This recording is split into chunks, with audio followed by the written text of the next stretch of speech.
This way, so your neck stays in a neutral position. So your neck is not Yes, hanging sir. because you lay sideways. All Okay. right. And you're going to stay with your hips and knees bent to 90 degrees, hands in the clap position. And you're going to go straight across. And you're going to rotate your eyes from the wall that you were looking at to the ceiling and open up. And this is a upper body clamshell, which works Oh, the muscles around the thoracic spine, primarily the chest and shoulders. And this is a great stretch. And the hips and knees should stay stacked. so my sofa's in my way. Next time I'm moving the sofa. Yeah. That's okay. And I'll this do is the best I particularly can tight with the or you feel sofa. restriction, you can keep the elbow bent to 90 degrees if like this. And I'm shortening the lever. So maybe if you're in a small space, you're working out in your bedroom and you need to stretch, Yeah, you can just bend your arm a little bit. That's a exactly. variation. Exactly. Or you Exactly. can open up. So you can always modify and based on your circumstances and your abilities. Yes, sir. All right. All right. So let me just turn Awesome. around the other way. Okay. You see Let's this see if I from the can do back. that quickly. I'm going to switch on the next side.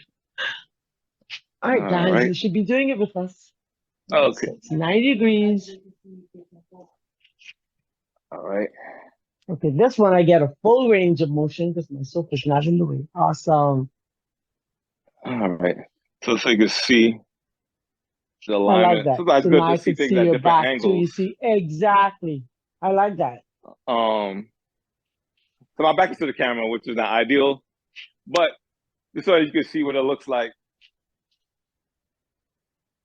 back in terms of, and depending on your range of motion, if you can touch the ground, touch the ground. But I'm really Yes, I tight. am. Yes, yes, I am. Yeah. I'm And touching it the depends. ground. Yeah. And you do Yes, what you can do. sir. And over sometimes over time. So now I'm touching the ground. Initially, I wasn't. Yes, I am. I'm able to touch it because So my sofa each was time I go, I'm getting more, a little incomplete. more range of motion. And the key is to make sure that Yes. the hips stay stacked and that knees stay stacked and you're not rolling. Okay. Okay. All Very right. Don't want to be important. rude. Let me turn On back and around. on. Okay. All right. So we'll go back Awesome. another one.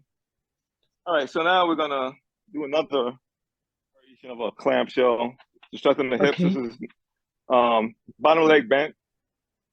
Mm-hmm. Ideally, this is great to do against a wall or a sofa or something, but you can do it in the middle of the floor as long as your hips stay stacked. That's the key.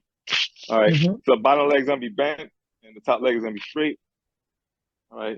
You can just relax your hands so much. And then you're gonna totally straight ahead. So we're trying to target the outer this glute muscle here called the glute medius. And this is a muscle that gets very weak for lack of use. Hmm. And if you're going nice and slow, you'll feel it's a small muscle right here at the top. It's more like, well, laying down it's at the top, but if you're standing, it's like kind of on the side. That's a part of your gluteal. That's part of your gluteal complex.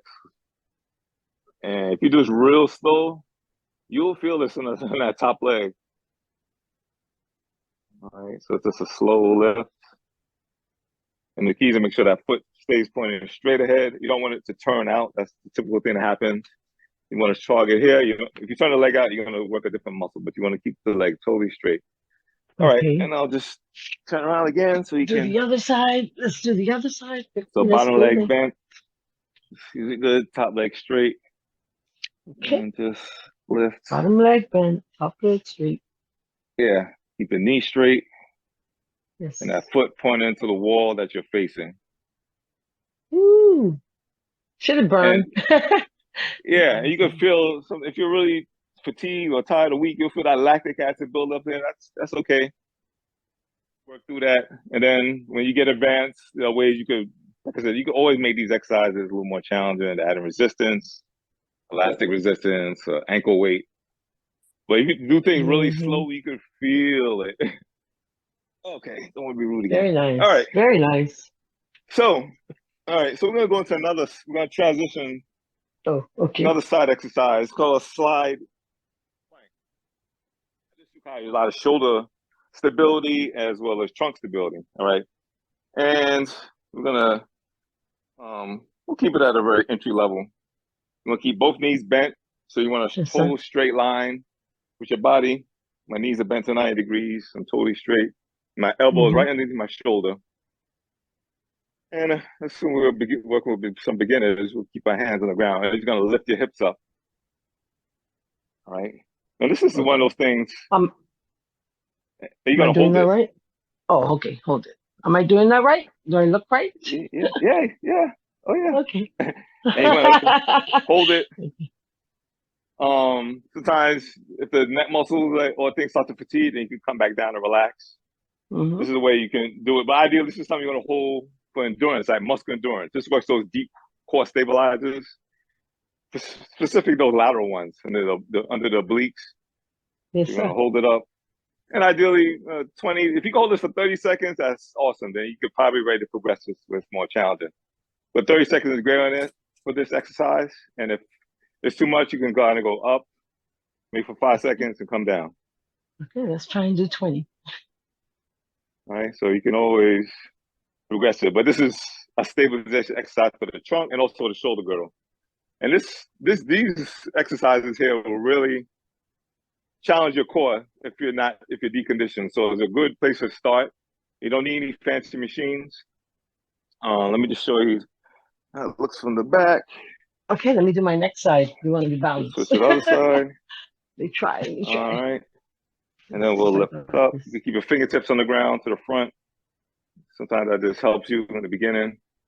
And over time, you can hold it longer. I hope I'm doing it right. Or you can I put your have my hand on top. stretches. There you go. Yeah. So that works the shoulder. But really important to make sure that elbow is underneath the shoulder. And your hips and knees are stacked. And make sure that hips are up. Everything should be in a straight line. All right. I love it. So that's both sides.